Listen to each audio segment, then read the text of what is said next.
अध्यापक साथियों नमस्कार।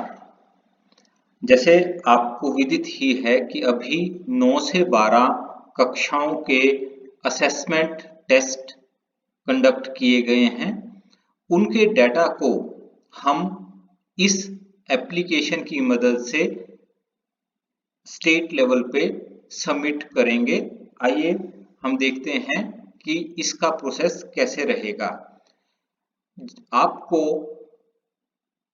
एक लिंक शेयर किया जाएगा जिस पे जाते ही ये जो आप स्क्रीन देख रहे हैं ये स्क्रीन आपके पास उपलब्ध होगी, जिसके अंदर सर्वप्रथम हम अपने स्कूल के आइडेंटिटी को वेरीफाई करेंगे। उसके लिए हमारा प्रोसेस रहेगा, हमें यहाँ पर एक यूजर आईडी एंटर करनी है। यूजर आईडी हमारे स्कूल का यूडाइस कोड ही रहेगा। एग्जाम्पल के लिए मैं एक स्कूल हमारा कुल्लू का सीनियर सेकेंडरी स्कूल भुंतर, उसका यूडाइस कोड मैं यहाँ इस्तेमाल कर रहा हूँ। तो उसके लिए जैसे ही मैंने 0204 03 01303 ये भुंतर सीनियर सेकेंडरी स्कूल का यूडाइस कोड है। इसी प्रकार आप अपने अपने स्कूल का यूडाइस कोड यहाँ एंटर करेंगे। उसके बाद आपको एक पासवर्ड व्हाट्सएप के थ्रू, एसएमएस के थ्रू या किसी मोड से आपको एक पासवर्ड प्रोवाइड किया जाएगा। उस पासवर्ड को आप इसमें एंटर करेंगे। ये पासवर्ड आपका फर्स्ट टाइम लॉगिन के लिए ही एप्लीकेबल है। इस पासवर्ड को एंटर करते ही आप एक और हमारी स्क्रीन यहाँ पर उपलब्ध हो जाएगी, जहाँ पर हम अपने डाटा, अपने स्कूल को ऑथेंटिकेट करेंगे। यहाँ हमें अपने स्कूल के हेड का नेम प्रोवाइड करना है और उनका मोबाइल नंबर। ये ध्यान रहे कि ये जो नेम और मोबाइल नंबर है इसकी स्पेलिंग्स और नंबर ठीक ढंग से हम प्रोवाइड करवाएं। यही इंफॉर्मेशन अगर हमें कभी पासवर्ड भूल जाता है तो हमें उसको रीसेट करने के लिए ये दोनों पर्टिकुलर्स की जरूरत पड़ेगी। और इसके बाद आप जैसे देख रहे हैं कि ये हमारे से पासवर्ड पूछ रहा है। ये पासवर्ड अब हम जो नया पासवर्ड अपना रखना चाहते हैं वो रहेगा। हम दो बार, एक बार पासवर्ड में और दूसरी बार कंफर्म पासवर्ड में जो हम पासवर्ड अब रखना चाहते हैं वो पासवर्ड इसमें प्रोवाइड करवाएंगे और साइन इन बटन प्रेस करते ही हमारा यूजर जो है वो ऑथेंटिकेट हो जाएगा। एक चीज का ध्यान रखें कि जब हम फर्स्ट टाइम मोबाइल अपना यूडाइस कोड एंटर करेंगे उसके बाद स्क्रीन पर चेक कर लें कि हमारे ही स्कूल का नेम आ रहा है। अगर नहीं तो हमारा हो सकता है कि हमने यूडाइस कोड गलत एंटर किया हो। तो इस ऑथेंटिकेशन के बाद ये हमारा वन टाइम प्रोसेस है। इसके बाद अब हमारी आईडी प्रिपेयर है। इसके बाद हम मल्टी यूजर एनवायरनमेंट में, दैट मीन्स हम उस यूजर आईडी जो कि हमारे स्कूल का यूडाइस कोड है उसको इस्तेमाल करते हुए और जो पासवर्ड अब हमने सेट किया है उसकी मदद से हम डिफरेंट कंप्यूटर्स या मोबाइल्स की मदद पे हम लॉगिन करके अपने स्कूल के डाटा को फीड कर सकते हैं। यहाँ पर हमारे पास स्कूल के अनुसार, स्कूल की कैटेगरी के अकॉर्डिंगली हमारी ये स्क्रीन हमारे पास उपलब्ध रहेगी। अब जैसे हमने अभी सीनियर सेकेंडरी स्कूल से लॉगिन किया है तो हमारे पास यहाँ कक्षा 9th से 12th के सभी स्ट्रीम्स के बटन उपलब्ध हैं। अगर ये कोई हाई स्कूल रहता तो अकेले 9th, कक्षा 9 और कक्षा 10 उसके ही बटन हमारे पास उपलब्ध रहेंगे। इसके साथ साथ हमारे कुछ एक स्कूल्स जहां पर ये सभी स्ट्रीम्स नहीं हैं वहां के हेड्स से मेरी गुजारिश है कि वो डाटा एंट्री से पहले अपने स्कूल में उपलब्ध स्ट्रीम्स को छोड़कर बाकी जो कक्षाएं हमारे स्कूल में नहीं हैं उनको डिसेबल कर दें। डिसेबल करने का प्रोसेस बहुत आसान है। आप यहाँ देख रहे हैं कि यहाँ बॉटम में हर एक कक्षा की स्टेटस दिख रहा है। जैसे कक्षा 9 उसके नीचे फ्रीज और इनरोलमेंट, ऐसे ही कक्षा 10 फ्रीज और इनरोलमेंट, उसके नीचे जो फ्रीज के नीचे हमारा स्टेटस एन अभी सभी कक्षाओं में है। तो ये हमारे 3 स्टेटस हो सकते हैं, NA not applicable, Y for freezed और N फॉर नॉट फ्रीज्ड। अभी कोई भी हमारा डाटा जो है वो फ्रीज नहीं है, अभी हमने फर्स्ट टाइम इसमें लॉगिन किया है। तो अभी सभी क्लासेस सभी स्ट्रीम्स के डाटा एंट्री मॉड्यूल हमारे एप्लीकेबल हैं।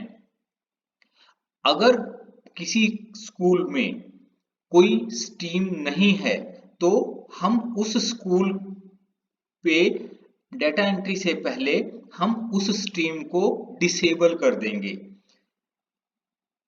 एग्जाम्पल के तौर पर मैं ये अगर मानूं कि जो स्कूल अभी मैंने सिलेक्ट किया है GSS बुनतर, इसमें मान लिया कि कॉमर्स स्ट्रीम नहीं है, तो उस केस में हम कॉमर्स स्ट्रीम की कक्षा 11th के को सिलेक्ट करेंगे और यहाँ पर हमारे पास एक बटन उपलब्ध है फ्रीज कॉमर्स 11th। इसको प्रेस करते ही हमारे से ये एक बार वेरीफाई करने के लिए पूछेगा, हम इसको वेरीफाई कर देंगे। तो यहाँ देखिए कक्षा 11th के फ्रीज बटन के नीचे उसका स्टेटस NA आ गया। NA का मतलब है कि इस स्कूल में अब ये डाटा या ये स्ट्रीम या ये कक्षा उपलब्ध नहीं है। तो अब इसके बाद हम इस कक्षा में स्टूडेंट्स की एंट्री नहीं कर पाएंगे। इसी प्रकार हम +2 की कॉमर्स सेक्शन को भी जो है वो डिसेबल कर सकते हैं। सो ये डिसेबल करने के बाद हमारी इन स्ट्रीम्स में या इन कक्षाओं में एंट्री नहीं होंगी। इसी प्रकार अब जिन कक्षाओं में हमने एंट्री करनी है हम उस कक्षा पे जाएंगे। तो जैसे मैंने कक्षा 9th सिलेक्ट की, तो यहाँ पर अगर हमारे कुछ रिकॉर्ड पहले से एंटर होंगे तो उनकी डिटेल भी यहाँ उपलब्ध होगी, अन्यथा हम यहाँ पर हमारे पास अगेन 2 बटन उपलब्ध हैं, एक फ्रीज डाटा और दूसरा ऐड स्टूडेंट 9th क्लास। जैसे आपने अभी देखा कि ये जो फ्रीज बटन है ये कक्षावार बटन है और फ्रीज हम डाटा तभी करेंगे जिन कक्षाओं में हमने इनरोलमेंट एंटर करनी है, उन कक्षाओं में फ्रीजिंग या फ्रीज ऑफ डाटा हम तभी इस्तेमाल करेंगे जब हमने उस कक्षा के सभी विद्यार्थियों के नंबर्स अपलोड कर दिए हैं। अभी जैसे हमने 9th कक्षा का किसी भी बच्चे का रिकॉर्ड अभी हमारे पास उपलब्ध नहीं है, तो इसमें अगर हमने ऐड करना है, यहाँ से हम add student 9th class select करेंगे। तो इसमें हमारे से अब उस स्कूल के उस कक्षा के 9th के जो बच्चे हैं उनकी डिटेल ये पूछेगा। जैसे मान लीजिए मैं एग्जांपल के तौर पर स्टूडेंट का नाम इसमें एंटर करता हूं, मान लीजिए राम सिंह स्टूडेंट है, इसका जेंडर मेल या फीमेल हम यहां से सिलेक्ट कर सकते हैं, पुल डाउन से सिलेक्ट कर सकते हैं या first character of the option उसको हम सिलेक्ट कर सकते हैं। इसी तरह से जेंडर के केस में हम हमारी 4 कैटेगरीज में से जनरल, SC, ST, OBC में से हम इसको सिलेक्ट कर सकते हैं। हम जैसे मैंने कहा कि अगर हम फर्स्ट ऑप्शन सिलेक्ट करते हैं, जैसे SC के लिए मैंने S प्रेस किया तो SC सिलेक्ट हो गया, सिमिलरली ST के लिए भी S ही सेकेंड टाइम S प्रेस करूंगा तो ये ST सिलेक्ट हो जाएगा। इसके बाद सेक्शन, हमारी कक्षाओं के में कौन सेक्शन हो सकते हैं बड़े स्कूलों में, तो अगर किसी स्कूल में कोई एक सेक्शन है तो भी सेक्शन ए हम सिलेक्ट करेंगे, अदरवाइज अगर एक से ज्यादा सेक्शन हैं तो हम ए बी सी डी में से वो सेक्शन हम सिलेक्ट कर सकते हैं। इसके बाद आगे हमारे से रोल नंबर पूछा जाएगा, रोल नंबर एंटर करेंगे और फिर उस स्टूडेंट के मार्क्स, हमारे जो असेसमेंट के जितने भी टेस्ट हुए हैं उनमें हाईएस्ट मार्क्स या मैक्सिमम मार्क्स 50 हैं, तो इसमें हम 0 to 50 के ही नंबर इसमें एंटर कर पाएंगे। उससे ज्यादा या उससे कम के नंबर ये एक्सेप्ट ही नहीं करेगा, ये एरर मैसेज देगा और हमारे को बाकी पर्टिकुलर फिर से फिल करने होंगे। इसी प्रकार हमारे जहां ऑप्शनल सब्जेक्ट है उनमें हम जिस सब्जेक्ट में स्टूडेंट ने टेस्ट दिया है हम उसके मार्क्स देंगे, दूसरे को छोड़ सकते हैं। जैसे मैं ये मानकर चल रहा हूं कि राम सिंह जो स्टूडेंट है उसने कंप्यूटर साइंस रखा है, तो मैं ड्राइंग वाले पोर्शन को स्किप करके मैंने कंप्यूटर साइंस पे सिलेक्ट कर लिया। इसी तरह से जो हमारे हायर सेकेंडरी की जो क्लासेस हैं +1 एंड +2, वहां पर कुछ स्कूलों में अतिरिक्त विषय जो क्लस्टर वाइज डिस्ट्रीब्यूटेड हैं, उन विषयों का पेपर या उन विषयों का टेस्ट सब्जेक्ट के अनुसार वहां के टीचर्स ने कंडक्ट किया है। तो उनके फॉर एग्जांपल सोशियोलॉजी एक विषय है जो किसी किसी स्कूल में ही है, तो उनके कंसर्न हमारी एक सब्जेक्ट की ऑप्शन अदर के तौर पर रहेगी।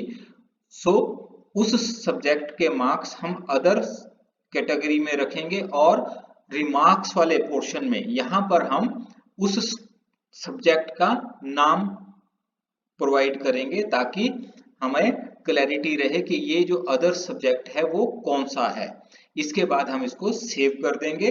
तो ये जैसे ही अगर हमारा डाटा ठीक है तो ये हमें बता देगा कि सक्सेसफुली एंटर्ड, और स्टूडेंट एक आईडी जो है ये जनरेट कर देगा which will be a unique ID, जिसका हम बाद में अगर किसी और काम के लिए हमें इस्तेमाल करना होगा हम इसको यूज कर पाएंगे। कभी और अगला टेस्ट लेना है या तो हमारे को इतने पर्टिकुलर देने की जरूरत नहीं पड़ेगी। इसी तरह से जैसे ही हमने उसको ओके कर दिया उसके बाद ये हमें अगले स्टूडेंट के डाटा के लिए पूछेगा। फॉर एग्जाम्पल मैं एक और डाटा इसमें एंटर कर देता हूँ, मीरा फीमेल, कैटेगरी इसकी मान लीजिए ओबीसी है, सो ओ प्रेस करते ही आ गया section A and roll number 902, English के मार्क्स। इसी तरीके से हम मार्क्स जो है वो एंटर कर सकते हैं। अब इसके मान लीजिए ड्राइंग में ये अपीयर हुई है और कंप्यूटर साइंस में नहीं, सो इन दैट केस मैंने कंप्यूटर साइंस को स्किप कर दिया, सो इसको सेव कर सकते हैं। अब ये एक नई आईडी इसकी क्रिएट हो गई। इसी तरह से हम कंटिन्यूशन में अपने स्टूडेंट्स के रिकॉर्ड जो है वो इसमें एंटर कर सकते हैं। जितने स्टूडेंट्स का हम एंटर करना चाहते हैं वन गो में हम कर सकते हैं, अदरवाइज हम बैक पे जाके यहाँ देख सकते हैं अभी हमने 2 स्टूडेंट के रिकॉर्ड एंटर किए हैं तो वो हमें यहाँ पर दिख रहे हैं।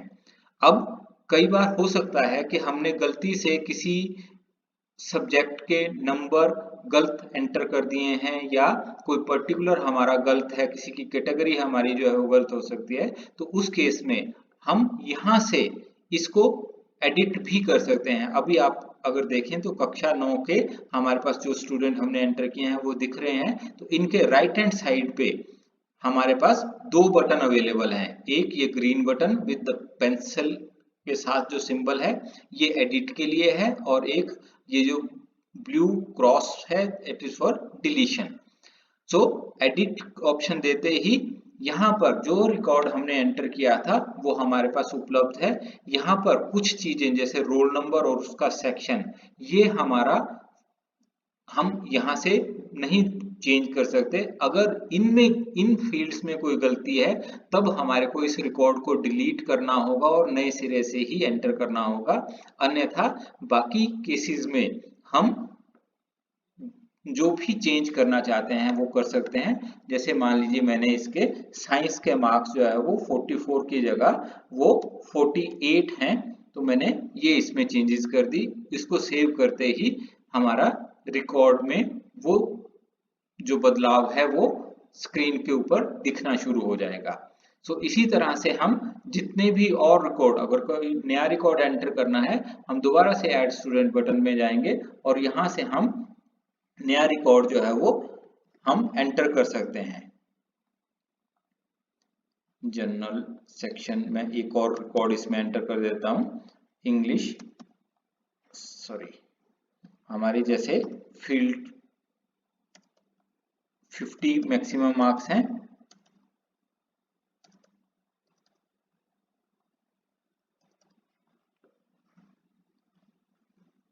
सो इसको सेव करते ही ये तीसरा रिकॉर्ड हो गया।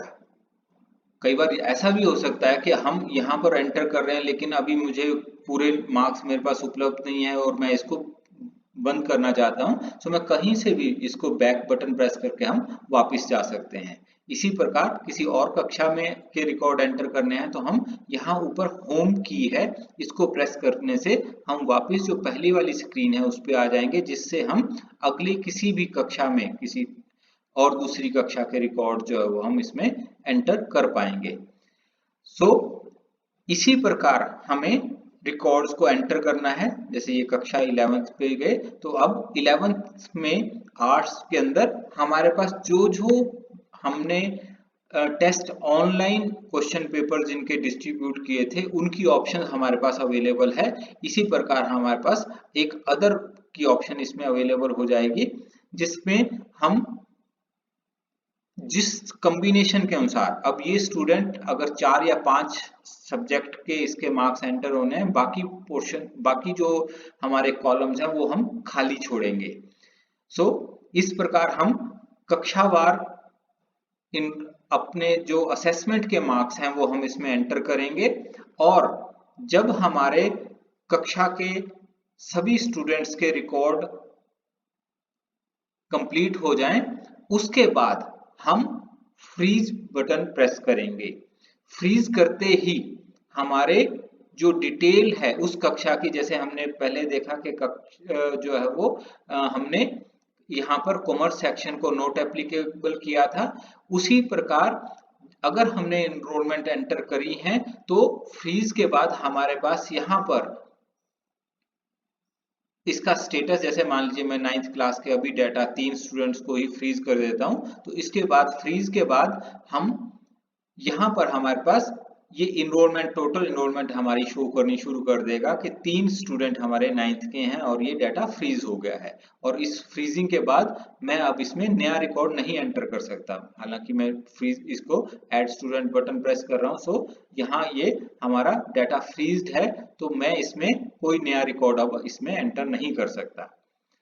इसमें आपकी सुविधा के लिए एक और ऑप्शन हम दे रहे हैं।